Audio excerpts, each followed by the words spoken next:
agradecimientos al doctor Alberto Mejía, al licenciado Guillermo Hernández, por todo el apoyo, la información y todo lo que nos sirve para tener éxito en nuestra clase.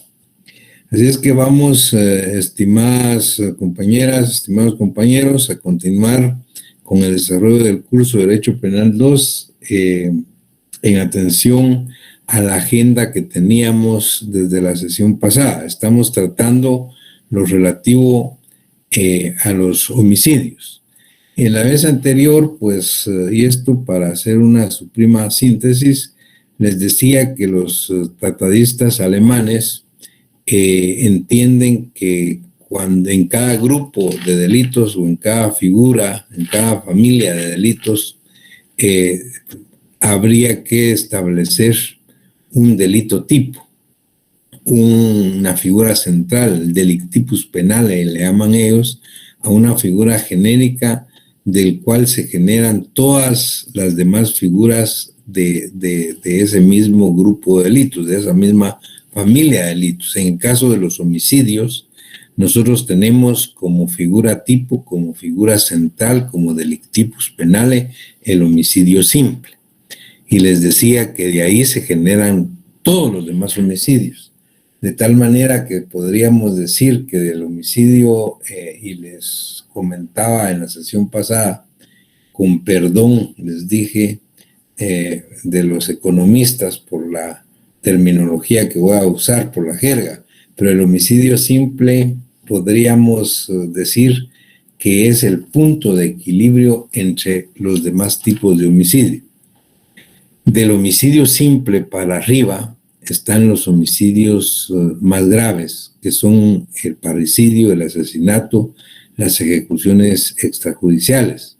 Y del homicidio simple para abajo están los homicidios menos graves, homicidio preterintencional, cometido en estado de acción violenta, riña tumultuaria, culposo, etc.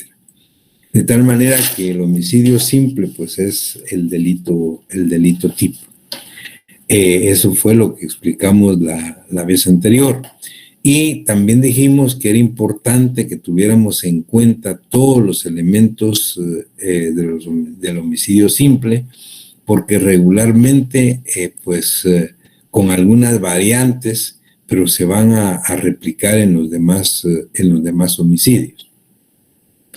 Hablamos en la sesión anterior del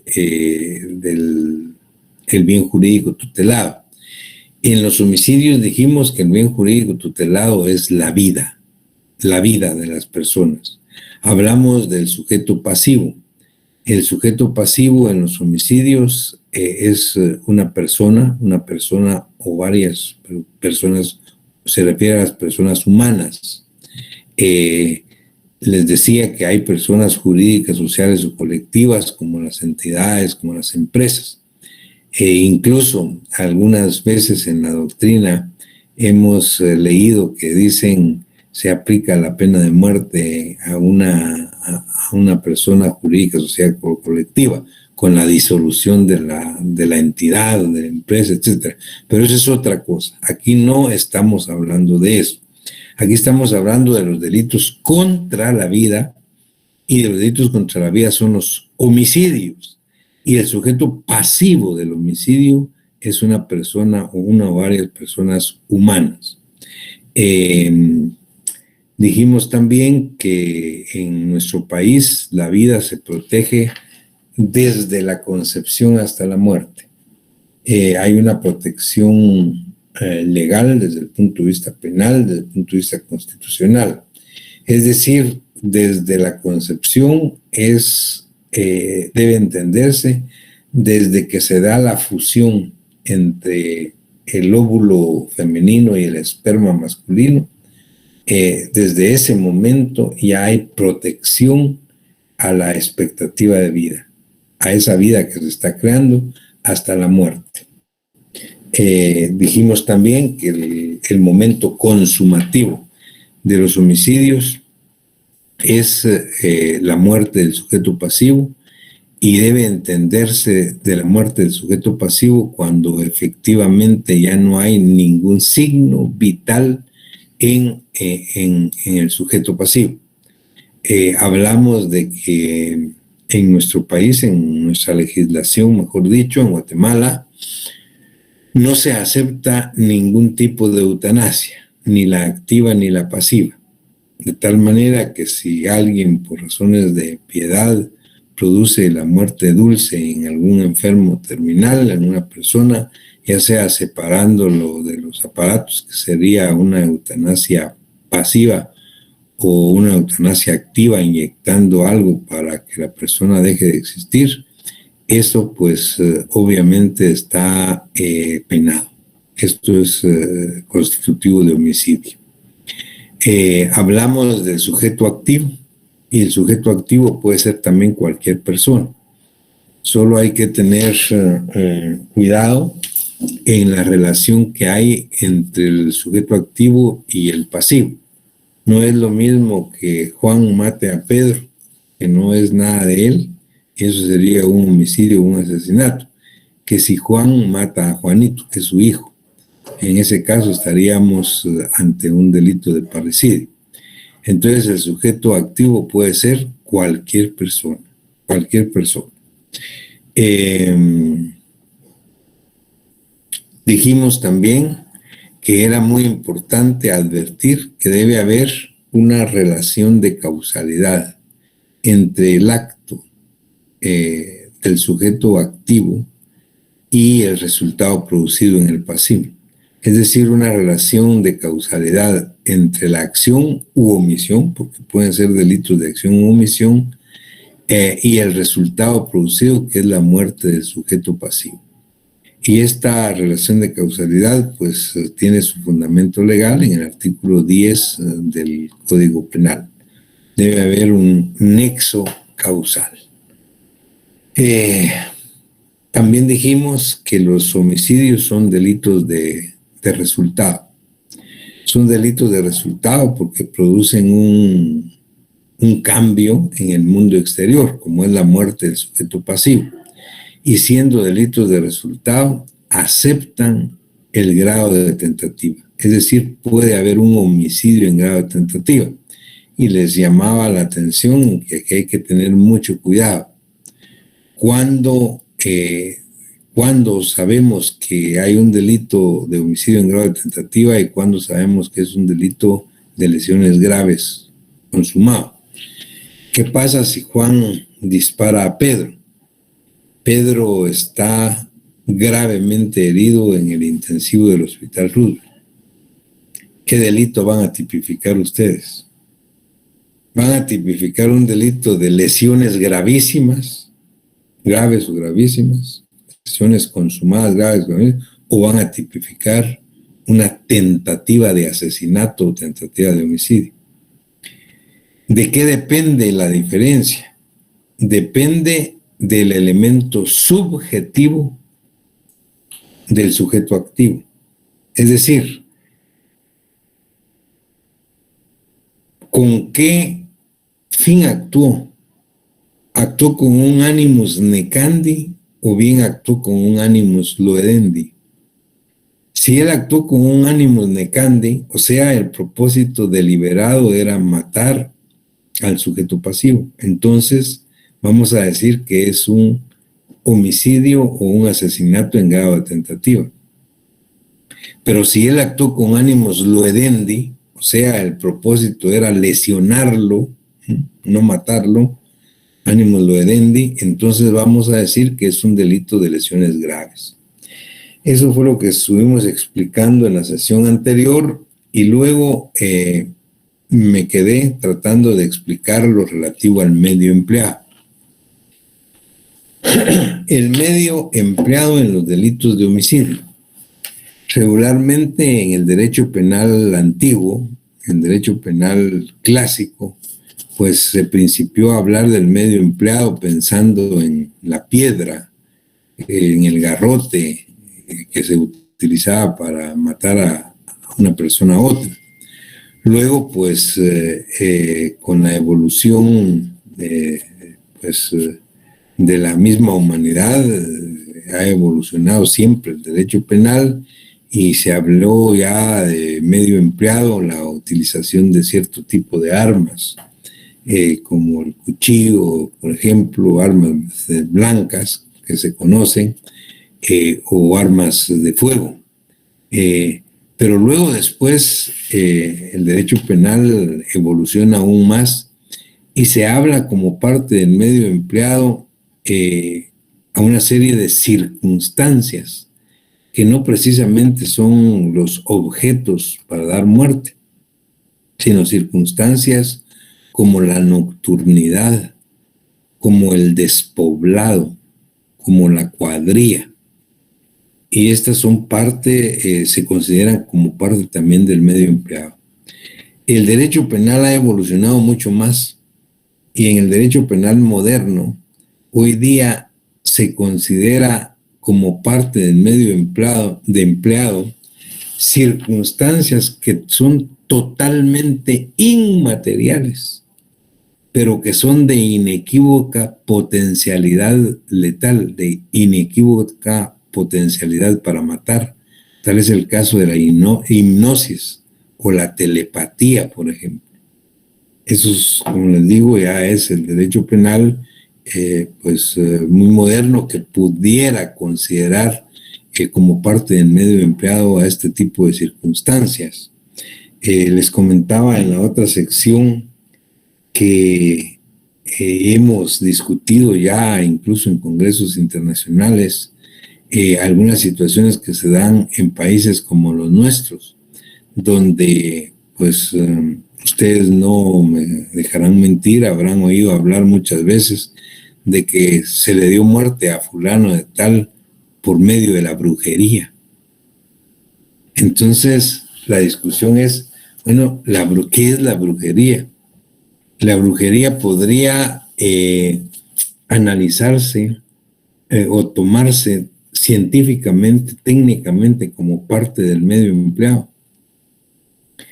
Y es una gran discusión. De verdad que esto es, pues hay mucho pues, que discutir, mucho que leer, pero lo quiero sintetizar en algo. Cuando hablamos, si es que se puede hablar del término de darle muerte a alguien por brujería, no estamos pensando como parte del medio empleado las candelas, el incienso, o el espejo, o los alfileres, qué sé yo, que se utilizan. Eso no. Ese es parte del show. Realmente lo que se considera es el nexo causal, la relación que se da en psíquica, el punto de vista psíquico, entre el sujeto activo y el sujeto pasivo para darle muerte.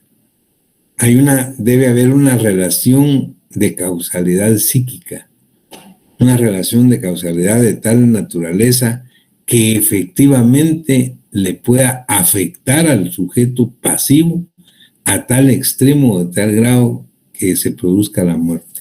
Hay una relación de causalidad psíquica.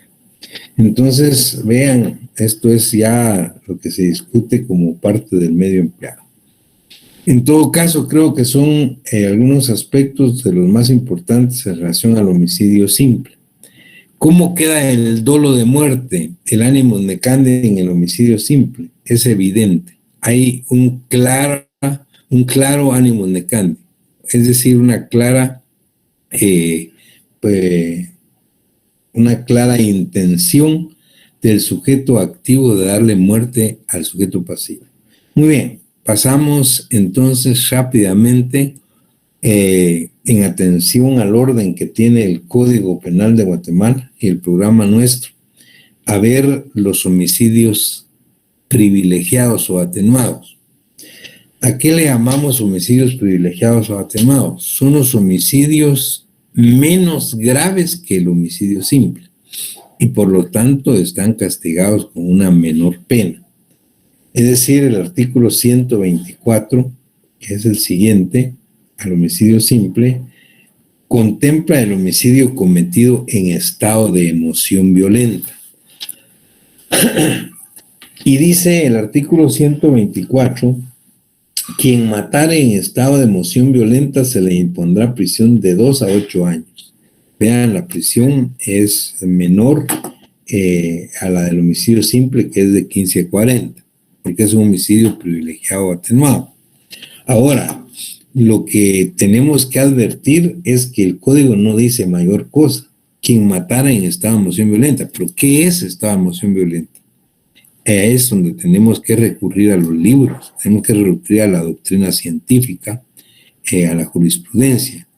Este tipo de delitos de homicidio cometido en estado de emoción violenta es lo que en un principio en el derecho penal clásico en España pues se llamaban los crímenes pasionales.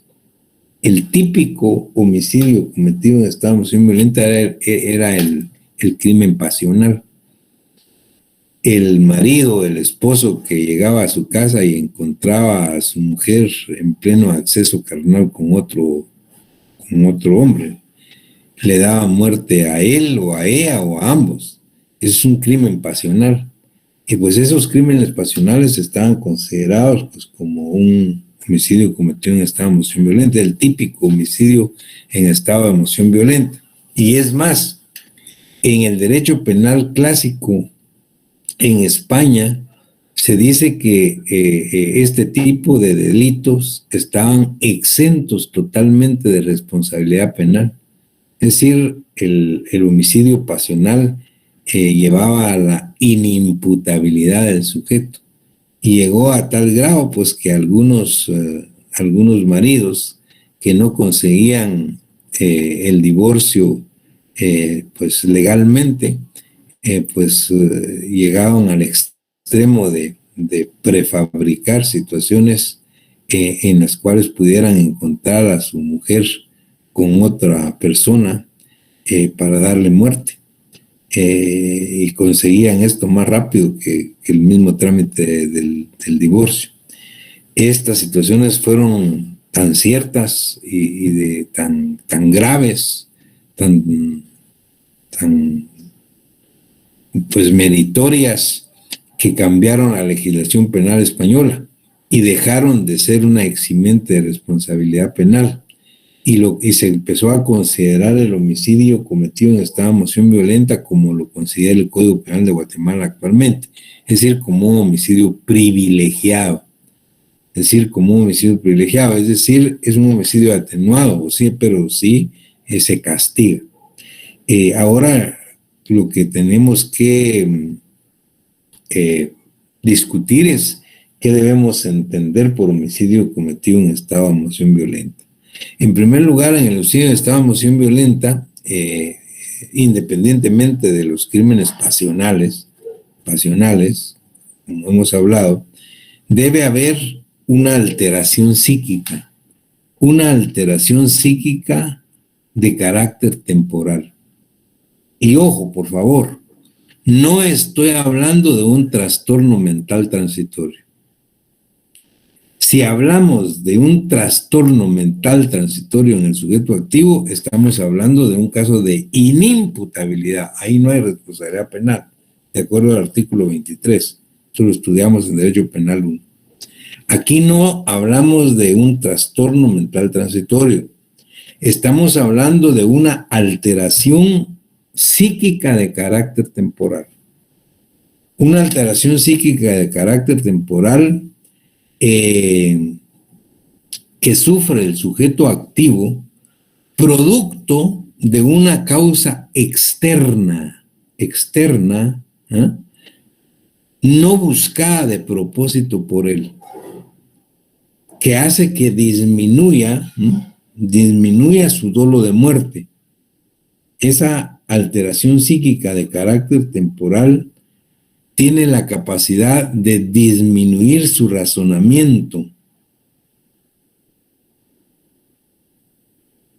y es así como da muerte al sujeto pasivo. Vamos a un caso típico. ¿Qué pasaría del padre de familia que encuentra que están violando a su hija de 10 años? En el momento en que él encuentra que están violando a su hija, él saca el revólver que usa en el cinto y dispara y mata al violador. Ese es un típico homicidio cometido en estado de emoción violenta.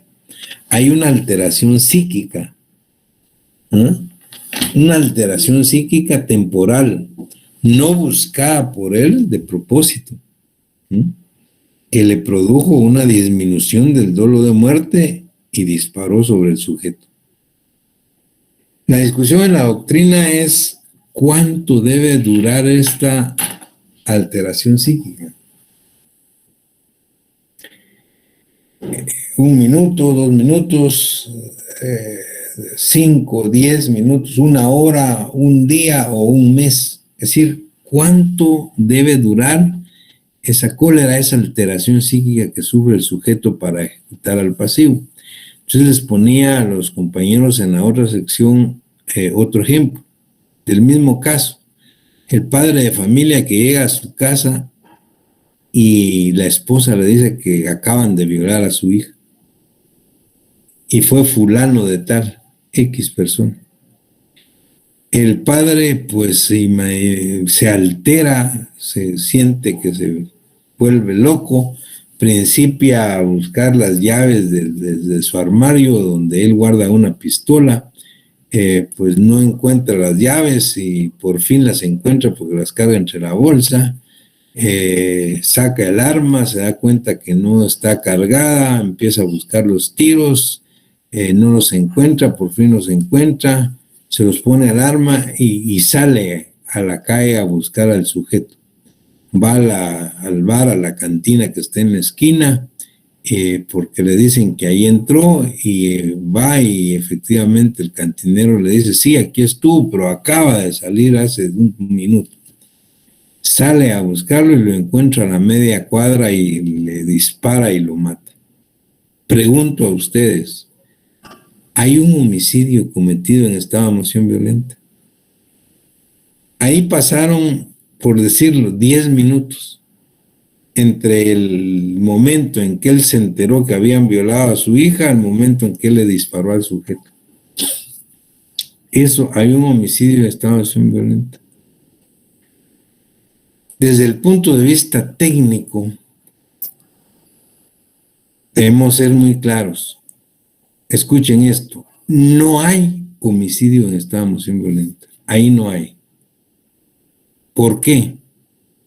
Porque la doctrina dice que el homicidio en estado de emoción violenta se trata de una alteración psíquica de carácter temporal que disminuye la capacidad de razonamiento inmediatamente, donde el sujeto no tenga la posibilidad de razonar sobre lo que va a hacer.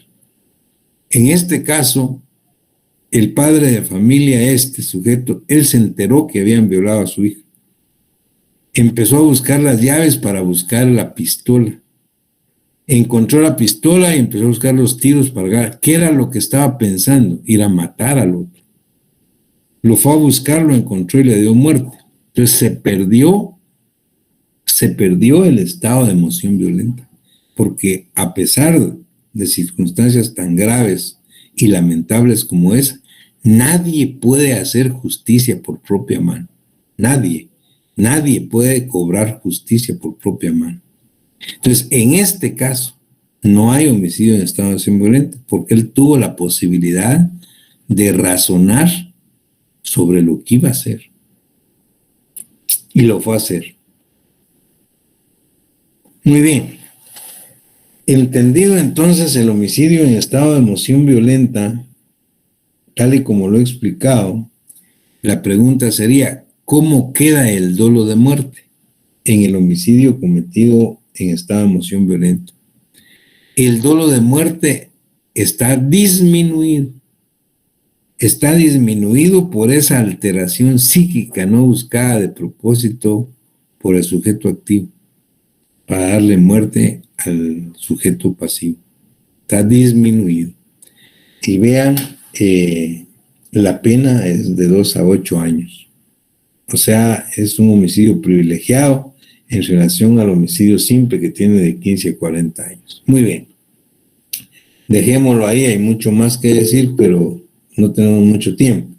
Vamos al siguiente homicidio. Homicidio cometido en riña tumultuaria.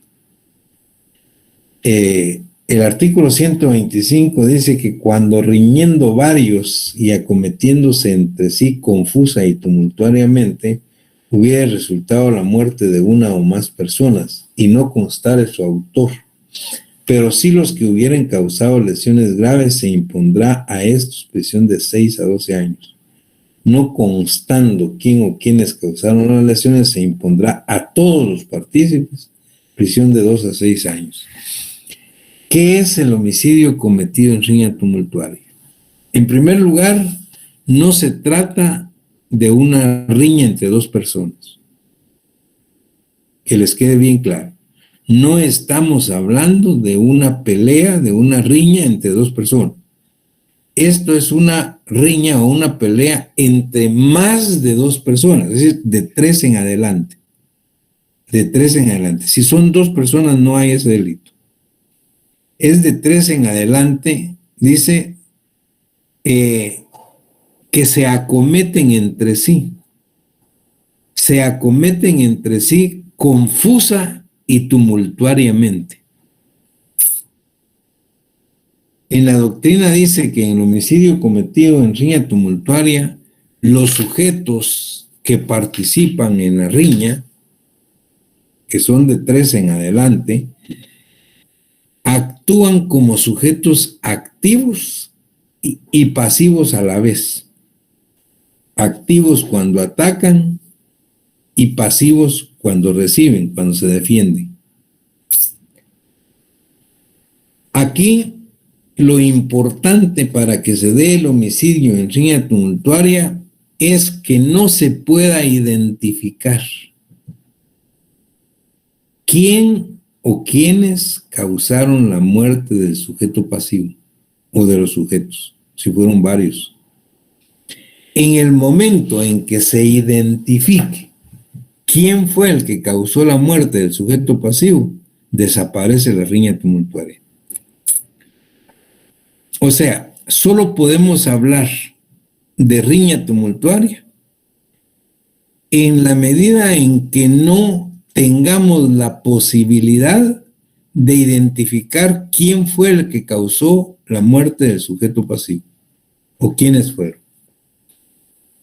Si se tratara de una riña entre pandillas, por ejemplo, en las que se identifican por su vestimenta o su indumentaria, ahí no hay riña tumultuaria.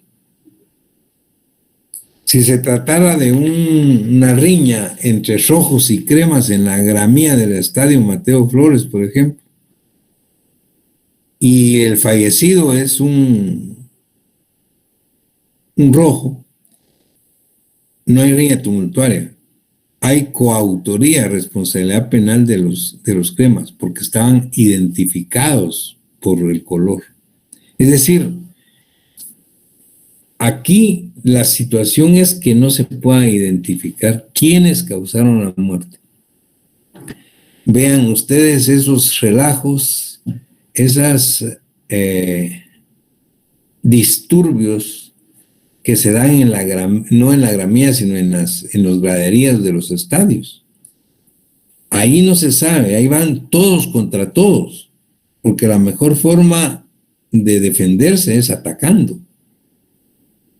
¿Qué pasa si al final de la riña, del problema, aparece 1 o 2 fallecidos, muertos?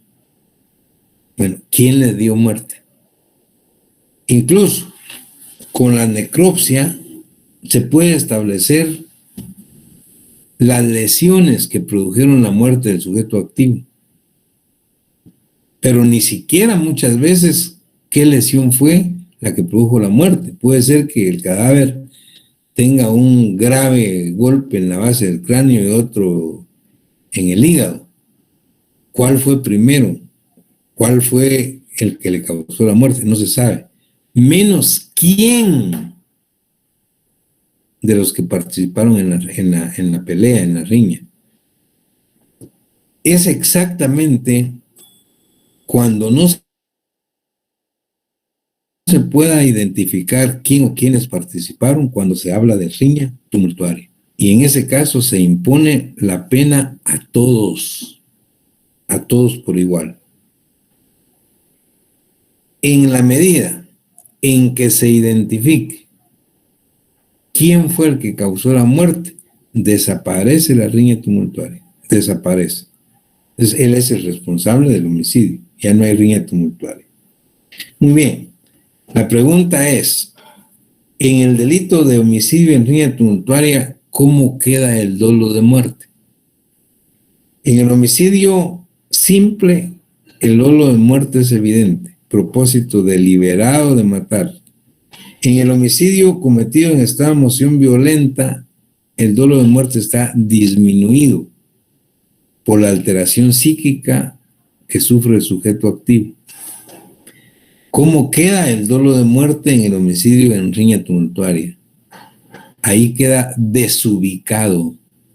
Está desubicado dentro de los sujetos que participaron en la riña. Está desubicado dentro de los sujetos.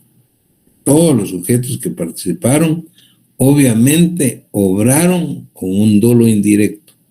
¿Por qué? Porque en una riña tumultuaria, como les decía, la mejor manera de defenderse es atacando. Entonces, está desubicado.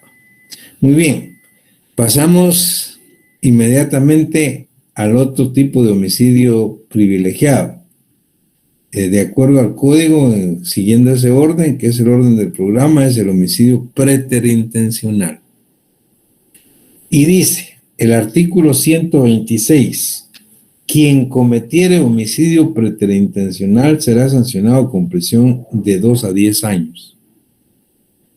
Ahora, la pregunta es, ¿qué debe entenderse por homicidio preterintencional? El código no dice qué es. Pero eso lo aprendimos nosotros, ustedes, porque nosotros lo enseñamos en Derecho Penal 1. Por eso les decía en la clase anterior que todo el Derecho Penal 1 se aplica al Derecho Penal 2. ¿Qué es la preterintencionalidad? Decimos que hay preterintencionalidad cuando se produce un resultado mucho más grave que el que se quería producir. Es un resultado mucho más grave que el que quería producirse, que el que se pretendía producir. En este caso, ¿cuál es el resultado mucho más grave? Que no quería causarse, porque hubo la muerte del sujeto pasivo, porque estamos hablando de un homicidio preterintencional. Si se produce la muerte de un sujeto, pero no se quería causar la muerte. La pregunta es, si no quería darle muerte al sujeto pasivo, ¿por qué se murió? ¿O por qué lo mató? De acuerdo a nuestro Derecho Penal 1, los casos preterintencionales donde se produce un daño mucho más grave que el que se quería causar, se dan por dos razones. Uno, por exceso en el medio empleado. Y dos, por concausas. ¿Qué pasa el exceso en el medio empleado? Bueno, yo no lo quería matar, sí, pero le golpeó la cabeza con una almágana, imagínense ustedes. Ahora, ¿qué pasa con las concausas? Las concausas son circunstancias sobrevenidas que no dependen de la voluntad del sujeto activo y que son las que finalmente causan la muerte del sujeto pasivo. Por ejemplo, dos compañeros, amigos de clase, empiezan a discutir por por un partido de fútbol. La discusión llega a tal grado en que los dos pues pierden la compostura. Un amigo viene y lo golpea al otro en la cara, ya con cólera. Ante esta situación se va encima de él y le golpea fuertemente en el pecho y cae al suelo. Cae al suelo con la situación de que ya no se levanta. Y dice, bueno, ¿qué pasó? Ya no se levanta. No se levanta porque está muerto. Pero ¿qué dice él? No, Dios mío, yo no lo quería matar. Si es mi amigo, pues, somos amigos. Empezamos a discutir y nos peleamos ahorita, pero él me golpeó en la cara, yo le golpeé en el pecho. Pero Dios mío, se murió. Al hacer la necropsia, de ley se establece que murió porque él usaba un marcapaso por un aneurisma en la aorta. Y el golpe que le dio el amigo le descolgó el marcapaso y murió. Ese golpe en alguien normal que no hubiera usado marcapaso no hubiera pasado nada. Eso es exactamente lo que se llama concausa. Es una concausa, es una circunstancia sobrevenida que no depende del sujeto activo y que es la que produce la muerte del sujeto pasivo. En este caso, fue exactamente la concausa el hecho de que usara marcapaso y que el golpe que él le dio le desprendiera el mismo. Ahora bien, debe quedar claro algo. ¿Qué pasa si él hubiese sabido que usaba marcapaso y le da el golpe? Eso cambia totalmente la tipificación. Ahí ya no vamos a hablar de un homicidio preterintencional, sino vamos a hablar de un asesinato, un homicidio agravado. Esa es otra cosa. Él no sabía, entonces hay una concausa anterior. Pero pueden haber concausas concomitantes. Esos mismos dos compañeros que resultan peleando por cualquier cosa en la clase. Uno viene y empuja al otro, este cae y golpea la base del cráneo en la banqueta, en una banqueta, y ya no se levanta y queda muerto. El otro va a decir, Dios mío, yo no lo quería matar, si era mi amigo, sí nos peleamos, yo lo empujé, pero no era, yo no quería eso. Pero ¿qué fue lo que pasó? Las concausas son circunstancias sobrevenidas, producto de la mala suerte, dicen algunos autores. La mala suerte fue que golpeó la cabeza en la base del cráneo, en la banqueta, y falleció. Si cae sentado de nalgas no le hubiera pasado nada, pues. Pero esos, ¿cómo se llaman? Homicidios preterintencionales. Es un homicidio preterintencional. No haber tenido la intención de causar un daño tan grave como el que se produjo, que fue la muerte. La muerte se produjo por una circunstancia que no era capaz de manejar el sujeto activo. Se llaman concausas. Entonces hay un homicidio privilegiado que se llama preterintencional. Ahora la pregunta es, ¿cómo queda ahí el dolo de muerte? En el homicidio simple, el dolo de muerte es claro, evidente. En el homicidio cometido en estado de emoción violenta, el dolo de muerte está disminuido por la alteración psíquica. En el homicidio en riña tumultuaria, el dolo de muerte está desubicado entre los que participan en la riña. ¿Cómo queda el dolo de muerte en el homicidio preterintencional? Según la doctrina, el dolo de muerte ahí está limitado por las concausas, por esas concausas que es la circunstancia sobrevenida que produjo la muerte del sujeto pasivo. Y luego, muy rápido, porque ya se me terminó otra vez el tiempo, pero sí no quiero dejar de que veamos de último, el homicidio culposo.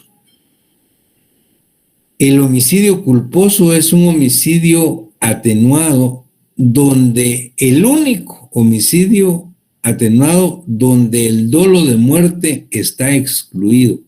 El dolo de muerte no existe. No hay propósito de dar muerte a la persona. El artículo 127, que habla del homicidio culposo, dice: al autor de homicidio culposo se le sancionará con prisión de 2 a 5 años. Cuando el hecho causare además lesiones a otras personas o resultare la muerte de varios, la sanción será de 3 a 8 años. Si el delito fuere cometido al manejar vehículo, que eso es lo más común, bajo influencia de bebidas alcohólicas, drogas tóxicas o estupefacientes que afecten la personalidad del conductor, o con temeridad o impericia manifiesta, o en forma imprudente o negligente, en situación que menoscabe o reduzcan su capacidad mental, volitiva o física, se impondrá al responsable el doble de la pena que le corresponde en caso de no existir alguna de estas circunstancias. Si el delito se causare por pilotos de transporte colectivo en cualquiera de las circunstancias relacionadas en el párrafo anterior, será sancionado con prisión de 10 a 15 años. De todas maneras, las penas son mucho más bajas que el homicidio simple. El homicidio culposo, ¿cómo queda el dolo de muerte? No existe. No hay dolo de muerte, está excluido. ¿Por qué se produce la muerte del pasivo? ¿Por negligencia, por imprudencia o por impericia? Eso también lo vimos y lo estudiamos en Derecho Penal 1. ¿Qué es la imprudencia? La imprudencia dijimos que era un obrar activo, donde el sujeto hace lo que no debe de hacer. Recuérdense el caso que les puse en Derecho Penal 1, aquel señor que va a la Antigua, un bus con 70 pasajeros, a una romería, sabía que le estaban fallando los frenos, pero él dijo: primero Dios, no me pasa nada, tengo 40 años de manejar, nunca me ha pasado nada, y no puedo dejar de hacer el flete, pues. Se va, y este es un caso real. En la cuesta, en la bajada de las cañas, pues se embarrancó y murieron todos. Pues también murió él. En todo caso, ahí hay un homicidio culposo. Si lo hubiera quedado vivo por imprudencia, hacer algo que no debía hacer. Pero él no tenía la intención de ir a darle muerte a nadie. Lo que pasa es que actuó imprudentemente. Contrario de la negligencia, donde no hace algo que debe de hacer. Y la impericia, actuar sin pericia, sin habilidad. Alguien que conduce un carro sin ninguna experiencia, pues no sabe manejar. No tiene la intención de darle muerte a nadie, pero le va a dar muerte a alguien porque precisamente no sabía manejar. Son homicidios culposos. ¿Cómo queda el dolo de muerte? Está excluido. Muy bien. Me pasé unos minutos. Muchas gracias por su atención y les rogaría que escucharan al doctor Mejía en un par de minutos más. Así es que muchísimas gracias. Pasen feliz noche y nos vemos en la próxima.